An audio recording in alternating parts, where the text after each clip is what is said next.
الحمد لله المسجود المعبود والصلاة والسلام على سيدنا شفيعنا نبينا محمد المصطفى صاحب المقام المحمود وعلى آله وأصحابه إلى يوم المشهود.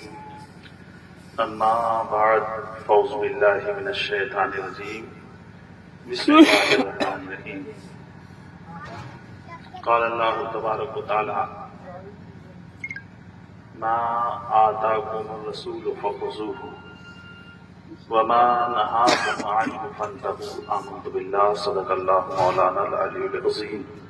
ہدیہ درود و سلام پیش کریں اللہم صلی وسلم علی سیدنا مولانا محمد وآلہ وصحبہ اجمعین الی یوم الدین. کافی دیر سے آپ حضرات اللہ رسول کے ذکر میں بیٹھ کر اپنی نیکیوں میں اضافہ کر رہے تھے. منبر پر جو حضرات بیٹھے ہوئے ہیں ان سے آپ نے کافی دیر سے اللہ رسول کا ذکر سماعت کیا اور انتقال کرنے والے کیا نام تھا چاند بابو کو فیض ہو رہا ہے جب سے پروگرام شروع ہوا ہے، کیونکہ ان کے لیے ایصال ثواب کے لیے کیا گیا ہے، تو یہ جو ادھر جو نیکیوں میں اضافہ ہو رہا ہے وہ ادھر منتقل ہو رہے ہیں. علماء کرام حفاظ قرہ تشریف فرما ہیں. ہم نے جو آیت پاک تلاوت کی اس کے مفہوم سے متعلق چند شعر پھر درود شریف پڑھ لیجیے ایک بار. حبیب خدا جو تمہارا نہیں ہے، حبیب خدا جو تمہارا نہیں ہے، حبیب خدا جو تمہارا نہیں ہے فرمان رب و ہمارا نہیں ہے، فرمان رب و ہمارا نہیں ہے. بھٹکتا پھرا راہ جنت نہ پائی، بھٹکتا پھرا راہ منزل نہ پائی. یا حبیبی یا رسول اللہ، بھٹکتا پھرا وہ بھٹکتا پھرا راہ منزل نہ پائی. اگر جس نے تم کو پکارا نہیں ہے، اگر جس نے تم کو پکارا نہیں ہے، نہ ہو جس کے دل میں محبت تمہاری. یا حبیبی یا رسول اللہ، نہ ہو جس کے دل میں محبت تمہاری، تو دل اس کا حق نے نکھارا نہیں ہے، تو دل اس کا رب نے نکھارا نہیں ہے. یا سید الکریم، تمہیں نہ پکاریں تو کس کو پکاریں. یا حبیبی یا رسول اللہ علیہ السلام والسلام، تمہیں نہ پکاریں تو کس کو پکاریں. سوائے تمہارے گزارا نہیں، سوائے تمہارے گزارا نہیں ہے، سوائے تمہارے گزارا نہیں ہے، سوائے تمہارے گزارا نہیں ہے، سوائے تمہارے گزارا نہیں ہے. یا حبیبی یا رسول علیہ الصلوۃ والسلام، سوائے تمہارے گزارا نہیں ہے. اور عمل اچھے کر لیجئے زیادہ سے زیادہ، عمل اچھے کر لیجئے زیادہ سے زیادہ. یہاں تم کو آنا دوبارہ نہیں ہے، یہاں تم کو آنا. چاند بابو انتقال کر گئے ہیں، وہ انتقال کر گئے لیکن اب دوبارہ نہیں آئیں گے. جتنے دن کے لیے انہیں دنیا میں آنا تھا وہ آ کر چلے گئے، وہ آ کر چلے گئے، اب دوبارہ نہیں آئیں گے.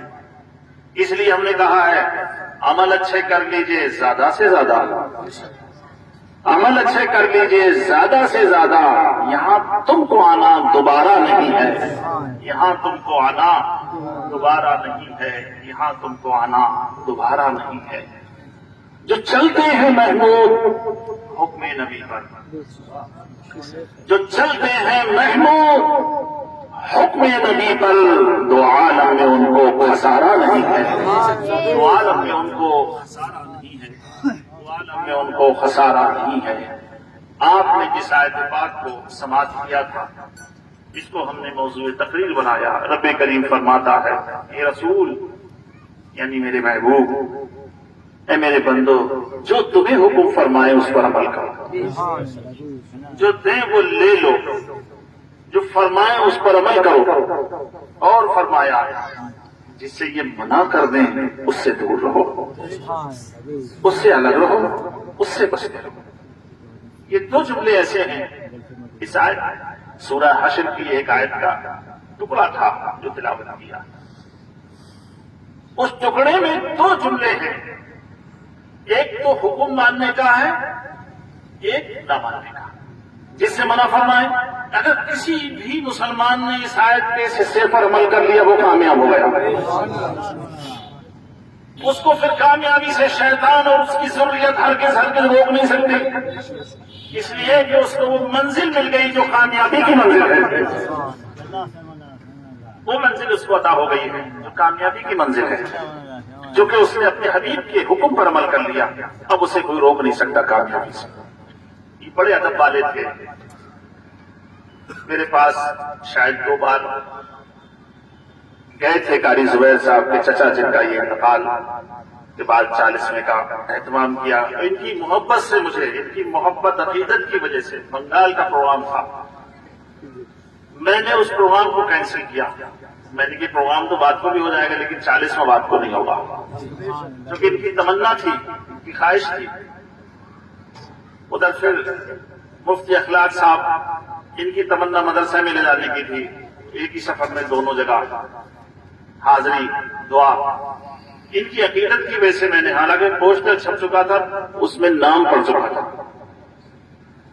تو ایسا مشکل ہوتا ہے۔ پہلے ان کو کہا کہ بھئی آپ پریشان مت ہونا، آپ کی طرف سے اجازت نہیں جا رہی، اس تاریخ کو مجھے فلاں جگہ جانا ہے، تو خیر وہ لوگ خوشی سے مان گئے۔ بتانے کا مقصد یہ ہے، صرف ایک جملے پر غور کرو، جو ہم نے شعر پڑھا تھا وہ اسی آیت کا ترجمہ تھا، عمل اچھے کر لیجئے زیادہ سے زیادہ۔ عمل میں کیا ہے؟ نمازوں کو 5 وقت ادا کرنا، 1 سال میں زکوٰۃ دینا، اگر صاحب استطاعت ہیں تو عمر میں کم سے کم 1 بار حج کرنا۔ کیا مشکل کام ہے؟ سنتیں ایسی نہیں ہیں جن پر آپ عمل نہیں کر سکتے، سب پر عمل کر سکتے ہیں، بس کام بن گیا۔ گناہ آپ کو اس لیے چھوڑنے پڑیں گے کیونکہ گناہ نہ اللہ کو پسند ہے نہ رسول اللہ کو پسند ہے۔ جس سے منع فرمایا ہمارے رب نے پیدا کرنے والے نے، وہ ہمارا پیدا کرنے والا ہے، ہمیں رزق دیتا ہے، ہمیں قوت بصارت دی، قوت سماعت دی، چلنا سکھایا، کھانا پینے کے لیے نعمتیں دی، بے شمار نعمتیں دی جن کو شمار نہیں کیا جا سکتا۔ ان نعمتوں کو ہم لوگ مانتے ہیں، تسلیم کرتے ہیں، تو پھر کیا وجہ ہے کہ ہم اپنے رب کے حکم پر عمل نہیں کر سکتے؟ بالکل کریں گے انشاءاللہ۔ وہ عمل یہی ہے کہ آپ کہیں رہیں، گھر میں رہیں، سفر میں رہیں، کھیت میں رہیں، کھلیان میں رہیں، کہیں نماز نہیں چھوڑیں۔ اپنے بچوں کو بھی یہ تربیت اس لیے ہے کہ آپ کا یہ سفر ہے، کب تک سفر ہے؟ جب آپ پیدا ہوئے تھے سفر شروع ہوا تھا، یہ سفر اس وقت تک جاری رہے گا جب تک کہ آپ کی روح آپ کے جسم سے نکل نہیں جاتی ہے۔ آپ کا سفر ختم ہو گیا، دنیا کی سفر ختم ہو گیا، پھر دوسرا سفر شروع ہو گیا، اب آپ قبر میں چلے گئے، وہ بھی سفر ہے۔ قبر میں آپ اس وقت تک رہیں گے، قبر میں آپ کو اس وقت تک رہنا ہے جب تک کہ آپ قیامت نہیں ہو جاتی، اس وقت تک آپ کو اپنی قبر میں رہنا ہے۔ وہ ایک اہم سفر ہے۔ یہاں تو آپ کو بخار آیا، اگر آپ کے بیٹے آپ کے گھر دوا دلوانے والے نہیں تو پڑوسی آ جائے گا مدد کے لیے، رشتہ دار آ جائے گا، لیکن جب آپ اپنی قبر کے اندر ہیں تو کسی کو یہ پتہ نہیں ہوتا ہے کہ کون کس حالت میں ہے۔ جب کسی کو پتہ نہیں ہوتا تو مدد تو اپنے طور پہ لوگ جو کچھ کرنا ہے، سال ثواب بس برسی کر دے دیجیے 10واں 40واں، لیکن ان سب چیز کے باوجود کسی کو یہ پتہ نہیں ہوتا کہ مردہ کس حالت میں ہے۔ لیکن اللہ کے بندوں میں ایسے بندے بھی جن کو معلوم ہوتا ہے، ایسے لوگ ہر زمانے میں رہتے ہیں۔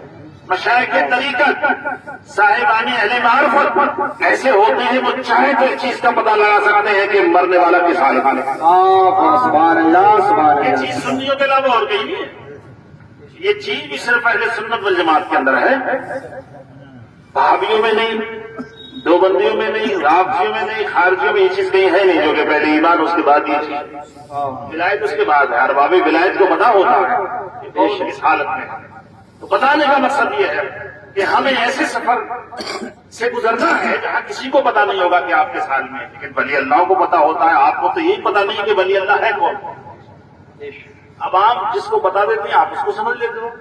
کبھی کبھی تو حقیقت صحیح کہہ دیا جاتا ہے کہ ولی ہے تو ہے۔ بعض لوگ اپنی عقیدت کسی کو بولنے لگتے کہ فلاں ولی ہے، بات اس سے کام نہیں چلتا، لیکن صرف آپ کو ذہن ایک رکھنا ہے، اگر آپ ٹھیک سے یہاں رہے اور پھر آپ کا انتقال ہو گیا، پھر آپ کو کوئی فکر کی بات نہیں، آپ گھر میں مر جائیں یا کھیت میں مر جائیں، سفر میں مر جائیں یا کہیں اور کہیں آپ کا انتقال ہو جائے، کوئی آپ کو دفن نہ کرے، کچھ بھی کیا 40 میں آپ کا نہ کرے، پھر بھی آپ کامیاب رہیں گے، کیونکہ آپ اچھی حالت سے گئے۔ کتنے لوگ ایسے ہیں جو پہاڑوں میں انتقال کرتے ہیں، آپ کو پتہ نہیں ہوتا پہاڑ میں کس نے انتقال کیا، اس کا دفن کون کرے گا، لیکن نہیں، اس کا دفن کون کرتا ہے، اس کا دفن بڑے بڑے اولیاء اللہ کیا کرتے ہیں۔ حضرت السلام کیا، حضرت السلام کو پتہ ہوتا ہے۔ مثال کے طور پر بالا کا جنگل ہے، ہماچل کے پہاڑ ہیں، دنیا میں مختلف پہاڑ ہیں، ان میں بھی ولیوں کی ڈیوٹی ہوتی ہے، کسی کو پتہ نہیں ہوتا کون رہ رہا ہے۔ جس کی ڈیوٹی ہے اسے وہاں رہنا، وہ وہیں انتقال کرے گا، دفن کون کرے گا، جو بتائی نہیں ولی ہے۔ وہ ایسے ہوتے ہیں 1 منٹ کے اندر وہاں پہاڑ پر بھی ہیں، 1 منٹ کے اندر اندر کعبہ شریف میں بھی ہیں۔ نعرے تکبیر، نعرے رسالت، نعرے حیدری، نعرے قادری، محمد محمود ملت، نعرے تکبیر، نعرے رسالت۔ ایسے ہی ایک ولی کا انتقال ہوا ایسے علاقے میں جب حضرت سیدنا غوث اعظم حیات تھے۔ تو فرق یہ ہے کہ جگہ سے دوسری جگہ چلے گئے ہیں، آج بھی وہ حیات ہی ایسے ہیں۔ حضرت السلام اس کی تدفین کرا کر تشریف لائے حضرت سرکار غوث اعظم کے پاس اور فرمایا کہ فلاں علاقے کا ایک جو مقرر کیا ہوا ابدال تھا اس کا انتقال ہو گیا ہے، اس کی جگہ ایک چاہیے۔ تو کہا ابھی چاہیے، بعد میں کہا ابھی ضرورت ہے، تو کہا ابھی تو ابدال کو جو چھپا ہوا بیٹھا ہوا ہے چارپائی کے نیچے سے لے جاؤ۔ اب وہ کون تھا؟ جو چوری کرنے آیا تھا۔ اس نے دیکھا دن میں کہ اچھا لباس پہنے جا رہے ہیں، اس لباس کو سوتے ٹائم اتار کے رکھیں گے، لباس لے کر آ جاؤں گا، اسے بیچ دوں گا۔ کفن چوری کیا جاتا تھا عراق میں اس زمانے میں، عراق ہی نہیں کتنے ملکوں، رابعہ بصری کا کفن چرانے والا چلا گیا قبر میں، اتنے بڑے اللہ کی ولیہ کا کفن چرانے چلا گیا۔ چور تو کسی کو دیکھتا نہیں ہے، ولی نبی کو تو کوئی بھی ہو، مسجد ہو، خانقاہ ہو، مدرسہ ہو، کچھ بھی ہو، چور کو اس سے کوئی مطلب نہیں۔ اب سرکار غوث پاک کی بارگاہ میں جب وہ چوری کرنے آیا تو چھپے، اب چوری کیسے کر کے جاتا، وہ تو اندھا ہو گیا تھا، مال تو کچھ جب تک ملا نہیں، اب اندھا ہو گیا، تو ابھی کسی کی آنکھ کو پٹی باندھ دی جائے، اس سے کہا جائے نیچے نکل جاؤ، نہیں نکل پائے گا۔ لیکن پرانے اندھوں کو تجربہ ہوتا ہے، وہ چاہتے ہیں کس طریقے سے۔ ہمارا ایک اندھے مرید ہیں وہاں جویا کے پاس، مراد آباد سے آگے، قاری ہیں، موبائل بھی چلا لیتے ہیں، دونوں آنکھوں میں کچھ بھی ان کے نہیں ہے، چاچی موبائل بھی چلا لیتے ہیں، کہیں سے ان کو نکال دیجیے، کہیں بھی چلے جاتے ہیں۔ لیکن ابھی اگر کسی کے پٹی باندھ دی جائے، نئے اندھے کو پتا نہیں چلے گا راستہ۔ تو سرکار غوث پاک کے دربار میں جو اندھا ہوا، ادھر جا رہا تو ادھر دیوار لگ رہی ہے سر میں، ادھر جا رہا ہے ادھر کچھ لگ رہا ہے، تو اس کا سر تو ویسے زخمی ہو گیا تھا، وہ پھر شرمندہ ہو کر نیچے بیٹھ گیا۔ سرکار غوث پاک کے بعد جب اسلام تشریف لائے تو انہوں نے جب ایک اس علاقے کے ولی کے لیے کہا تو فرمائے وہ بیٹھا ہوا ہے، اب وہ اندر سے بول رہا ہے حضور میں تو بہت بڑا شرمندہ ہوں آپ کے دربار میں آ کے، مجھ سے نالائق اور کون ہو سکتا ہے، اس لیے میں آپ کی بارگاہ میں چوری کرنے آ گیا، میں تو چور ہوں۔ کہا گیا حقیقت میں تو چور تھا، تو چوری کرتا تھا، تو جب اس گھر میں داخل ہوا تب بھی چور تھا، لیکن جب تجھے سرکار غوث پاک نے فرما دیا تو اب تو چور نہیں ہے، مقام ولایت تو فائز ہے۔ سبحان اللہ، سبحان اللہ۔ فیضان غوث اعظم، فیضان اولیاء اکرام، فیضان اولیاء اکرام، محمد محمود ملت، نعرہ تکبیر۔ اس واقعہ کو ہم نے اپنے ایک منقبت میں اس طرح لکھا ہے، اگر آیا کوئی رہزن ولایت پا کے وہ لوٹا، اگر آیا کوئی رہزن ولایت پا کے وہ لوٹا، ولایت کا عجب ہے کارخانہ غوث اعظم کا۔ سبحان اللہ۔ ارے بھائی آپ مشین میں ڈالیں گے گیہوں تو آٹا گیہوں کا نکلے گا، ایسا تو نہیں چنے کا نکلے، چنا ڈالیں گے تو چنے کا نکلے گا، یہ قانون ہے، یہ طریقہ ہے اور ایسا ہی ہوتا ہے۔ دودھ کی ہانڈی سے دودھ نکلے گا، پانی نہیں نکلے گا، پانی سے پانی نکلے گا. لیکن قربان جائیے غوث اعظم کی کیسی مشین لگائی تھی بغداد، کیسا کارخانہ تھا غوث اعظم کا کہ چور جا رہا ہے لیکن ولی بن کر واپس آ رہا ہے. اس لیے ہم نے لکھا ہے اگر آیا کوئی رہزن ولایت پا کے وہ لوٹا، ولایت کا عجب ہے کارخانہ غوث اعظم کا. اور مرید غوث اعظم کو ہو کیوں خطرہ قیامت کا، مرید غوث اعظم کو ہو کیوں خطرہ قیامت کا، تنا ہوگا وہاں بھی سامنے آنا غوث اعظم، ہوگا وہاں بھی سامنے آنا غوث اعظم. لقب محمود حسن قادری تیرا ہوا تب سے، ہوا ہے جب سے عارفانہ غوث اعظم. سبحان اللہ. میرے عزیزو تم سب خوش نصیب ہو کہ ہم لوگ اکثر سرکار غوث اعظم کے غلام ہیں، ان کے سلسلے میں مرید ہیں. اور حضور نے فرمایا ہے جب تک ہم جنت میں نہیں جائیں گے جب تک اپنے مریدوں کی بخشش نہیں کرا کر. پڑھ کر اور کون سی خوشخبری کی ضرورت ہے؟ دل کو تھاما، ان کا دامن تھام کے ہاتھ اپنے دونوں نکلے کام کے. سنی ہر جگہ کامیاب ہے، وہاں بھی چاہے 12,000 رکعت نماز پڑھے مہینے میں، یہ ایک دن میں کامیاب نہیں ہے، اس لیے کہ دامن چھوٹا ہوا ہے. عبادت تو شیطان بھی کرتا تھا، عبادت شیطان بھی کرتا تھا لیکن ناکام ہو گئی کیونکہ اس کے پاس وہ چیز نہیں تھی جو ہونی چاہیے تھی. سنیوں کے پاس تو وہ چیز ہے جو کسی کے پاس نہیں. اپنے نبی کا نام آتا ہے تو آنکھوں سے درود پڑھتے ہوئے چوم کر رکھنے کی لگا نہیں کرتے. یہ محبت ہے.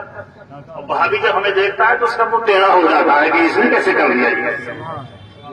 ابو بکر صدیق چومے، حضرت آدم علیہ السلام نے چوما،